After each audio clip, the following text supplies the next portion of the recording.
Hey, what's happening? So this is a short video about a recent project. The Tesla coil. It's been about 13 years in the making, and not all 13 years have I been working on it. I kind of started, built a lot of what you see here. All of this, acquired the pole transformer, built the base, built most of the primary section, including acquiring all the capacitors, wound the coil. Pretty much the whole thing I built about 13 years ago, but never quite got it working correctly. However, recently I have fixed it and got it really dialed in. So I want to step you through some of the basics of how it works. So here we go. First off, I had to wire the garage for 220. Required a little bit of legwork, but basically I have a 220 outlet right over on the other side of the garage here, and that's where this plugs in right here. And what this transformer does here is it takes 220 and steps it up to 12,000 volts, again all at 60 cycles. So the other part that's very important is what plugs into here. And what plugs into here is this welding unit. This welding unit was another big piece of the puzzle. This is a recent purchase that really brought this system into working order. And what this welding unit does is provides a magnetic ballast to the capacitors here that are a key part of the tank circuit of the Tesla coil. Without this welding unit, what would happen is when I energized the transformer and the rest of the circuitry, there'd be one short spark and then bang, the whole thing would just die.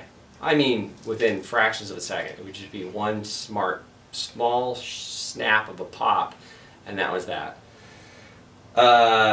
So that clearly was not a winning option.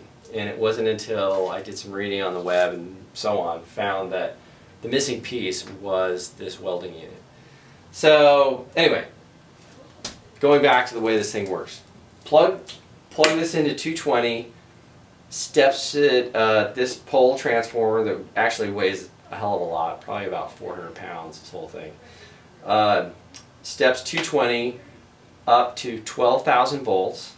12,000 volts then runs through these wires from one end of the garage out to the other end of the driveway to the main part of the coil, the base of the coil. And the base of the coil is composed of a spark gap, a capacitor bank, and the primary coil. And the primary coil is what drives the secondary, and the secondary winding here is, I believe, 879 turns of 18 gauge wire. Anyway, it's a lot of turns. And then this top load, which I'm not proud of, I'm probably going to rebuild this, made out of heating, air conditioning, ducting, just aluminum. Oddly enough, the top piece here is a very important part of the whole coil. It has a significant capacitance that lends to the inductive and capacitive matching that forms a RF circuit that connects with space and Earth and forms a resonant tank circuit that, in combination with this inductor, which is a wind, let's see, 1, 2, 3, 4, 5, 6, 6.5 winds of 1/4 inch copper tubing, is a 28 microhenry primary coil along with a 110 nanofarad capacitor bank here that forms the primary tank circuit. The other piece that was really important to making this whole project work properly was the spark gap. And the spark gap is referred to as like the brain of a Tesla coil. The brain meaning because how this spark gap fires is kind of like in an old-time car with a distributor cap, is that there's a concept of timing, basically. And if this thing fires synchronously, meaning synchronous with 60 cycles, which is where all this power is going through this thing, if it's at 60 cycles, or a multiple of 60 cycles, actually this thing is turning roughly at 120 revolutions per second.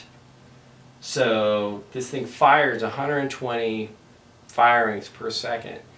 And that turns out that that is a perfect synchronous way of dumping the energy from these capacitors, which is driven by this pole transformer, dumping this capacitor, the energy that's stored in these capacitors, into the primary here.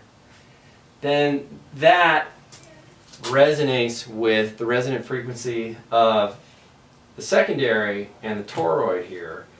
And incidentally, there's a bit of tuning that has to happen with this primary, meaning I have to take where I'm tapping on this primary and adjust. I'll show in another video what this primary looks like, but it's a spiral coil of wire, and it's a matter of basically finding the resonant point on this primary.